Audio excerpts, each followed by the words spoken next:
జగన్మోహన్ రెడ్డి గారు ఏమో ఒక అత్యున్నతమైనటువంటి మాజీ ముఖ్యమంత్రిగా మీరు ఈ రాష్ట్రానికి పనిచేసి ఉన్నారు. ఎంత హుందాగా మీరు ఉండాలి. కోట్లాది మంది హిందువుల మనోభావాల్ని కాపాడాల్సిన బాధ్యత మీ పైన ఉన్నది కదా. మీరేమో హే రామ్ సేవ్ ఆంధ్రప్రదేశ్ అంటున్నారు, సేవ్ రావణ అంటున్నారు, ప్రశ్న రావణని. మేము హిందువులు ఏమైపోవాలండి జగన్మోహన్ రెడ్డి గారు?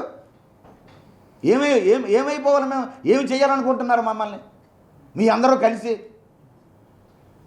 ఈ హిందూ ధర్మాన్ని బంగాళాఖాతంలో కలిపేద్దాం అనుకుంటున్నారా? వారితో చేతులు కలిపి, ఈ దుర్మార్గ దుష్ట చతుష్టయంతో చేతులు కలిపి మీరు శ్రీరాముణ్ణి దూషిస్తే ఖండించాల్సినటువంటి మీరు, మీ పార్టీ, ఎవరైనా ఏ పార్టీ అయినా శ్రీరాముణ్ణి ఆరాధించేటటువంటి హిందువుగా ఉండేటటువంటి ఎవడైనా ఏ పార్టీలో ఉన్నా, ఎవరైనా ఏ వ్యక్తులైనా కూడా ఖండించాల్సినటువంటి అవసరం ఉన్నటువంటి ఈ తరుణంలో మా రాముణ్ణి దూషించే వ్యక్తుల్ని గెలిపించాల్సిన అవసరం ఉందంటారా? రాముడిని గెలవాలా అంటే రాముడిని గెలిపించి ఈ రాష్ట్రంలో రాముడు చేసినటువంటి దుర్మార్గపు చేష్టలు ఈ రాష్ట్రంలో చేయాలనుకుంటున్నారా? ఇలాంటి ప్రశ్న రామల్ని వందలాది మందిని తయారు చేద్దాం అనుకుంటున్నారా? రాంబట్టి రాంబాబు గారు, కరుణాకర్ రెడ్డి, జగన్మోహన్ రెడ్డి గారిని అడుగుతున్నాం. మేము రావణుల్ని తయారు చేయాలనుకుంటున్నారు ఆంధ్రప్రదేశ్, తెలంగాణలో, ముఖ్యంగా ఆంధ్రప్రదేశ్లో. అంటే మహిళలు ఎత్తుకుపోవాలా? మహిళలు బలాత్కరించాలా? రావణులాగా నిర్దాక్షిణ్యంగా మంచి వాళ్ళని హింసించాలా? ఎవరైతే ధర్మ మార్గంలో వెళ్తున్నారో వాళ్ళందరినీ పీడించాలా రావణులాగా? అలాంటి రావణుల్ని ఈ సమాజానికి అందిస్తారా వైకాపా నేతలు మీ అందరూ? ఇదా మీ టార్గెట్? ఇదా మీ విజను? ఇదా మీ తాలూకా వైకాపా తాలూకా ఎజెండా? ఎంత దారుణం అండి!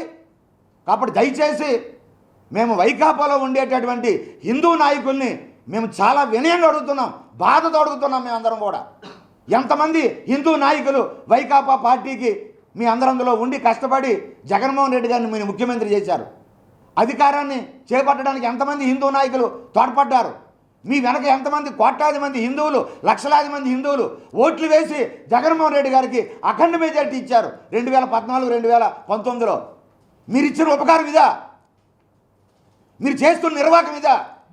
మా రాముడిని తిడితే, మా సీతమ్మని తిడితే మీరు వెనకేసుకొస్తారా? రాముడిని గెలిపిస్తారా? రాముడిని గెలిపించాల్సిన అవసరం ఉందని సమాజానికి సందేశం ఇస్తారా? దుర్మార్గమైనటువంటి మాటలు మాట్లాడుతున్నారు మీరు. ఎంత ఘోరమండి!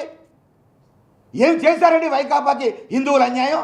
జగన్మోహన్ రెడ్డి గారికి హిందువులు ఏం అన్యాయం చేశారండి? ఒక్కరోజైనా జగన్మోహన్ రెడ్డి గారు వారితో తిరుమల రాకపోయినా అందరం కూడా బాధపడ్డాం. మాలాంటి వారిని మాట్లాడాం, రండి దయచేసి అర్థం చేసుకోండి అన్నాం. అయినా ఆయన పట్టించుకోలే. అయినా హిందూ సమాజం, హిందూ నాయకులు, వైకాపాలో ఉండే నాయకులు పాపం బాధపడ్డారు, చెప్పుకోలేక మౌనంగా ఉన్నారు. ఒక్కరోజైనా విజయవాడ కనకదుర్గమ్మ శరన్నవరాత్రులకి భార్యతో రావాలి, వచ్చారా? ఒక్కరోజైనా డిక్లరేషన్ మీద మీరు సంతకం పెట్టారా తిరుమలలో? అయినా వైకాపా ఉండేటటువంటి మా హిందూ నాయకులు మౌనం వహించారు. మీరు అధినాయకుడు, ముఖ్యమంత్రిగా ఉన్నారు, పోనీలే తెలుసుకుంటారులే, మారుతారనేటువంటి ఆలోచనతో మౌనంగా ఉన్నారు. మీ హయాంలో రాష్ట్రంలో ఎన్ని దేవాలయాల మీద దాడులు జరిగాయి? దాదాపుగా 1400కు పైగా చిన్నవి పెద్దవి దేవాలయాల మీద దాడులు జరిగితే బాధపడ్డాం, ఆక్రోశించాం, ఆవేదన చెందాం, ఆక్రందనలు బయటికి వెలగక్కాం, మౌనంగా ఉన్నాం. మీ వైకాపాలో నాయకులు కూడా మౌనంగా ఉన్నారు. ఆనాడు రామతీర్థంలో రాముడికి శిరస్సు ఖండిస్తే హిందువుల ఆరాధ్య దైవం శ్రీరామచంద్రమూర్తి, హిందువులే కాదు ఈరోజు ప్రపంచ దేశాల్లో కూడా అలాంటి మర్యాద పురుషోత్తమ రాముడు ఈరోజు రాజ్యాంగం పీఠికలో భారత అత్యున్నతమైనటువంటి పరమ పవిత్రమైనటువంటి గ్రంథం, భారతీయులందరి గ్రంథం రాజ్యాంగం. అటువంటి రాజ్యాంగంలో పీఠికలో 3వ భాగంలో సాక్షాత్తు శ్రీరామచంద్రమూర్తి నిలువెత్తు పుష్పక విమానంతో లంకానగరం నుండి సీతామహాతల్లితో వస్తున్నటువంటి చిత్రం ఉన్నది రాజ్యాంగ పీఠికలో. ఆ చిత్రాన్ని శాంతినికేతన్లో రవీంద్రనాథ్ ఠాగూర్, విశ్వకవి, పరమ పవిత్రమైన రవీంద్రనాథ్ ఠాగూర్ గారు నెలకొల్పినటువంటి శాంతినికేతన్లో ప్రొఫెసర్ అయినటువంటి నందాలాల్ బోస్ మహానుభావుడు ఆ చిత్రాలు చిత్రీకరించి భారత రాజ్యాంగంలో పౌర హక్కుల్లో చేర్చారు. అంటే పౌర హక్కులు ఎలా ఉండాలి, హక్కులు ఎలా అనుభవించాలి, హక్కుల్ని ఎలా సద్వినియోగం చేసుకోవాలి, ఇవన్నీ కూడా రామాయణం ద్వారా రాజ్యాంగంలో పెద్దలు పొందుపరిచారండి. రాముడికి అంత అత్యున్నత స్థానం ఉన్నది భారతదేశంలో. రాముడు కట్టుకథలు కాదు, రాముడు కల్పితం కాదు. ఒకవేళ కల్పితం అయితే, కట్టుకథలు అయితే రాజ్యాంగంలో ఎందుకు పెడతారు? రాజ్యాంగ పీఠికలో. అటువంటి శ్రీరాముడిని దూషిస్తే, శ్రీరాముడి శిరస్సు ఖండిస్తే, ఆ రోజు జగన్మోహన్ రెడ్డి గారు రామతీర్థంలో జరిగిన సంఘటనకి హే రామ్ అనలే. హే రామ్ కనీసం ఒక మాట మాట్లాడలే. వైకాపా నాయకులు ఎవరు కూడా నిమ్మక నీరెత్తినట్లు ఉన్నారు తప్ప ఒక్క మాట కూడా మాట్లాడలే, ఖండించలే.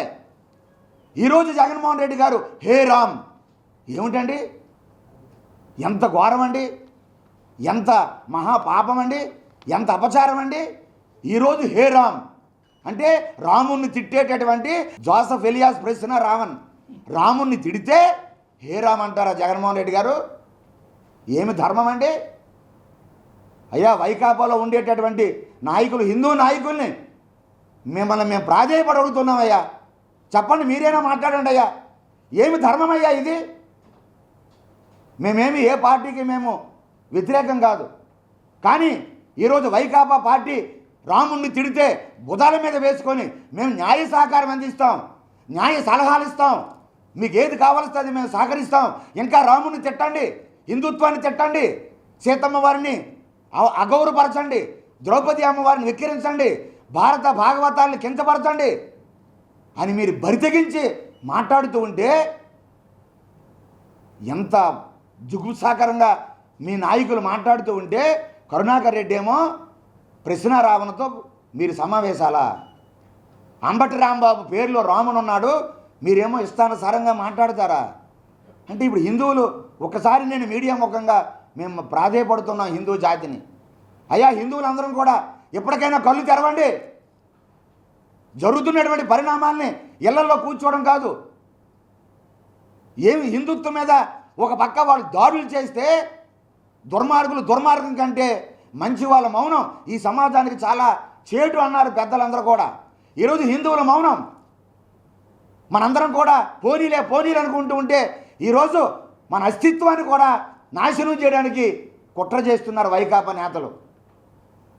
ఆ వైకాపాలో ఉండేటువంటి మరికొంతమంది హిందూ నాయకులు మౌనం వహిస్తున్నారు.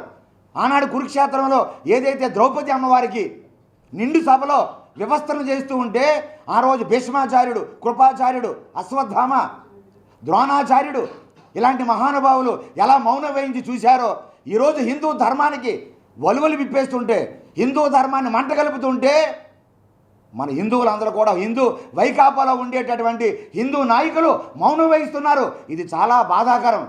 దయచేసి మిమ్మల్ని మేము ప్రాధేయపడుతున్నాం, ఎప్పటికైనా మీ మౌనాన్ని వేడండి. మీ జగన్మోహన్ రెడ్డి గారికి మాట్లాడండి, వారికి చెప్పండి, వైకాపా నాయకులు చెప్పండి, ఇది చాలా దారుణం. ఇలా మీరు మాట్లాడితే ఖచ్చితంగా మేము మీ పార్టీ వదిలేసి మేము బయటకు వస్తాం. మాకు హిందూ ధర్మం ముఖ్యం, మాకు పార్టీలు ముఖ్యం కాదు.